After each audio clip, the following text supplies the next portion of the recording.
नमस्कार। दोस्तों, हमारे बहुत से मित्रों का सवाल है कि मुक्ति कैसे होती है? अगर हम मुक्त हो जाएँगे तो क्या हो गया? क्या इस संसार में बार-बार नहीं आना पड़ेगा? क्या इसका नाम ही मुक्ति है? या मुक्ति के और टाइप्स भी होते हैं? क्योंकि कई बार मैं बात करता हूँ मुक्ति के 4 टाइप्स की। तो आज आपको मैं इसके बारे में विस्तार से बताता हूँ, सेल्फ अवेकनिंग मिशन से संजीव मलिक। दोस्तों, इसमें मुक्ति के बारे में, मुक्ति क्या है? पहली बात तो इस संसार में जो हमारा आवागमन है, ये होता क्यों है? ये होता है एक विशेष पर्पस से, अपने आप को जानने के लिए, अपने आप को समझने के लिए, अपनी कैपेबिलिटीज़ को पहचानने के लिए और इस संसार में आकर एक पाठशाला की तरह यहाँ पर सीखने के लिए।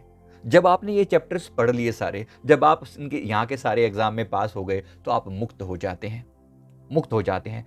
हालाँकि ये बड़े विरले होते हैं, करोड़ों में से कोई एक, लाखों में नहीं, करोड़ों में से कोई एक आध होता है जो मुक्ति का अधिकारी होता है। तो ये मुक्ति के जो अधिकारी होते हैं, ये कैसे होते हैं?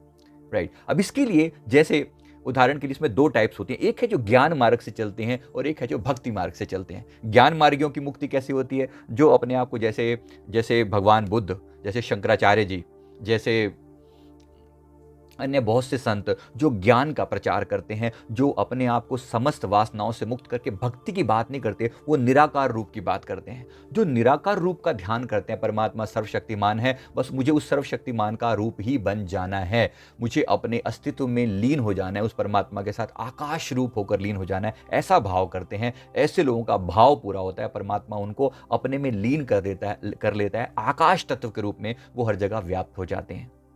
आकाश तत्व के रूप में वो हर जगह व्याप्त हो जाते हैं। हमने अपनी कई क्लासेस में लोगों से, जैसे पेंडुलम डाउजिंग की क्लास होती है, उसमें हम लोगों से पूछवाते हैं, डाउजर से सवालों के जवाब पाए जा सकते हैं। तो उसमें हम पूछवाते हैं कि आप ये पता करो, क्या ये आपका आखिरी जन्म है?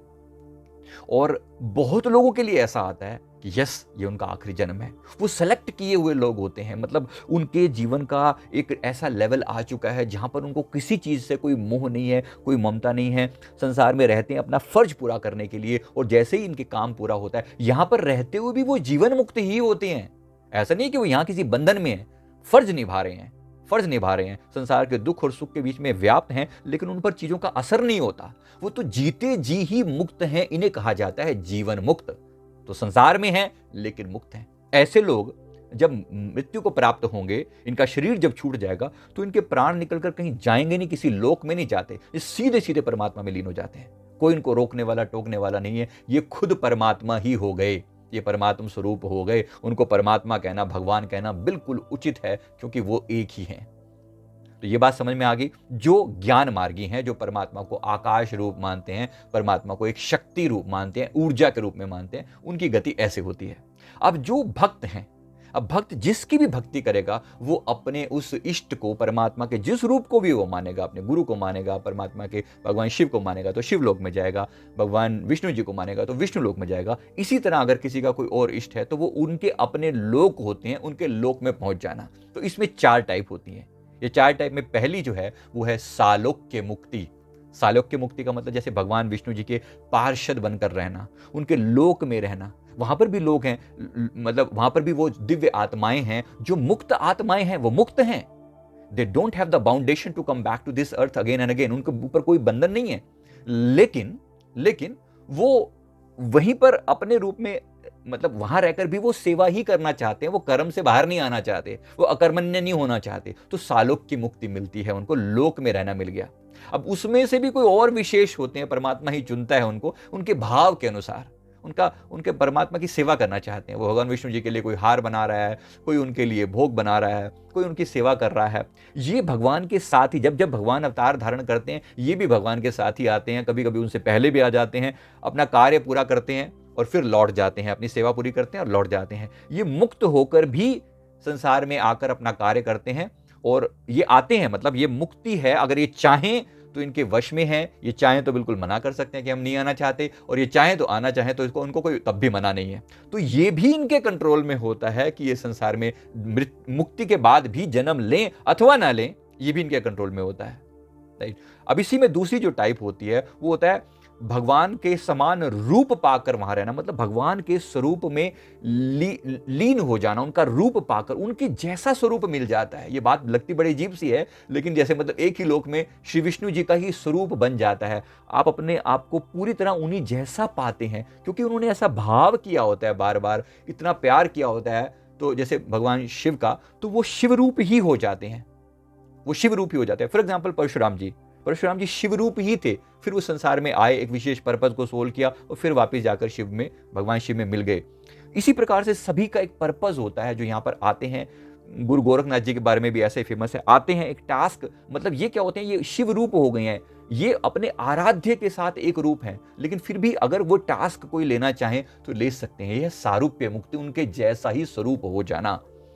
इसके अलावा नंबर 3 सामीप्य मुक्ति होती है। सामीप्य का मतलब होता है भगवान के बिल्कुल क्लोज रहना, जैसे उनका पुष्प बनकर रहना। भगवान श्री विष्णु जी हाथ में पद्म का फूल, मतलब कमल का फूल लिए हैं, तो उस फूल लिए हैं, लोटस फ्लावर लिए हुए हैं, तो लोटस का फ्लावर बन गए आप, पुष्प बन गए, आभूषण बन गए, भगवान के कौस्तुभ मणि धारण किए हुए हैं, आयुध भगवान ने जो हथियार लिए हुए हैं उनका गदा बन गए, ये भी उनका वाहन बन गए, ये भी अपने आप में उनके भक्त ही हैं, ये उनके भक्त ही हैं, ये याद रखिए, ये भी जीवंत हैं। तो ये आयुध बनकर, हथियार बनकर रहना, अथवा पुष्प बनकर, अथवा आभूषण बनकर रहना, इसको बोलते हैं सामीप्य मुक्ति। सामीप्य में रहना, बिल्कुल क्लोज अटैच रहना। और इसमें चौथी टाइप होती है भगवान के श्री विग्रह में लीन हो जाना, इसको बोलते हैं सायुज्य मुक्ति। सायुज्य मुक्ति, तो 4 तरह की मुक्ति होती है। यह है भक्ति की परिभाषा। एक बार मेरे गुरुदेव से किसी ने प्रार्थना की थी, तो गुरुदेव ने कहा कि हम जैसे भक्तों को कैसी मुक्ति मिलेगी, तो गुरुदेव ने कहा कि तुम प्यार करना सीख लो। मेरे गुरुदेव ने फरमाया कि तुम प्यार करना सीख लो, और कहा कि जो हमसे सच्चा प्यार करेंगे ना, जो उनसे सच्चा प्यार करेंगे, तो उन्होंने कहा कि सच्चे प्रेम करने वालों के लिए आज हम वरदान देते हैं कि प्रेमी के मैं कर बिकूं। गुरुदेव ने फरमाया ये वचन कि प्रेमी के मैं कर बिकूं, जो ऐसा प्रेम हमसे करेंगे उसके हाथ में बिक जाता हूं। भगवान फरमाते हैं मैं बिक जाता हूं, प्रेमी के मैं कर बिकूं। कहते ये मेरा असूल, कहते 4 मुक्ति दूं ब्याज में, 4 मुक्ति दूं ब्याज में, दे ना सकूं मूल। कहते मैं तुम्हारा ऋण नहीं चुका सकता तुम्हारे प्रेम का। ये परमात्मा फरमा रहे हैं, भगवान फरमा रहे हैं, गुरु फरमा रहे हैं। बड़ी अनमोल चीज है ये। तो भक्ति की बात कुछ और ही है।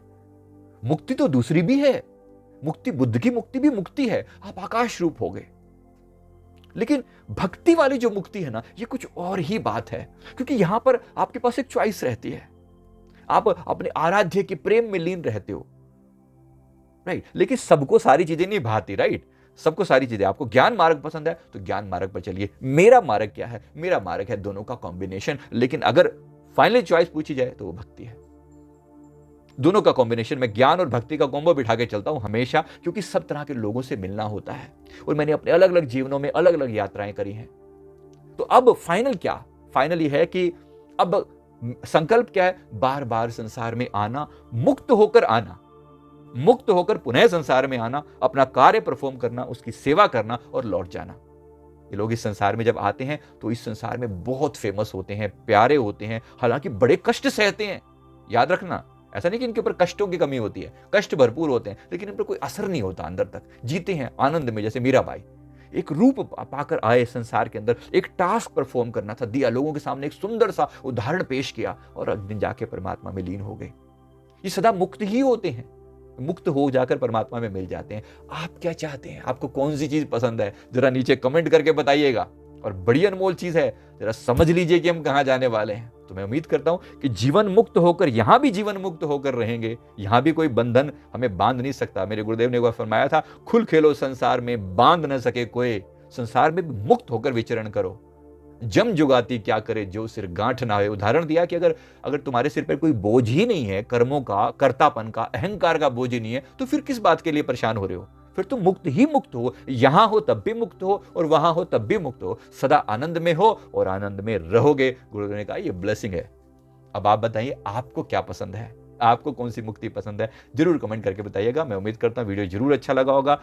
वीडियो को लाइक करें, कमेंट करें, हमारे चैनल को जरूर सब्सक्राइब कर लें। थैंक यू वेरी मच, बहुत बहुत शुक्रिया। हमारा एक भक्ति चैनल अलग से आपको मैं बता दूं, एक संजीव मलिक आत्मज्ञान के नाम से हमारा चैनल अलग से है। ये इसीलिए मैंने बनाया ताकि बिल्कुल सेपरेट किया जा सके दोनों चीज़ों को और एकदम अलग ढंग से चीज़ों को जिया जा सके। तो भक्ति चैनल के नाम से संजीव मलिक भक्ति योग जरूर ढूंढिए, तो आप कनेक्ट हो पाएंगे हमारे साथ। थैंक यू वेरी मच, बहुत बहुत शुक्रिया, बहुत बहुत शुक्रिया।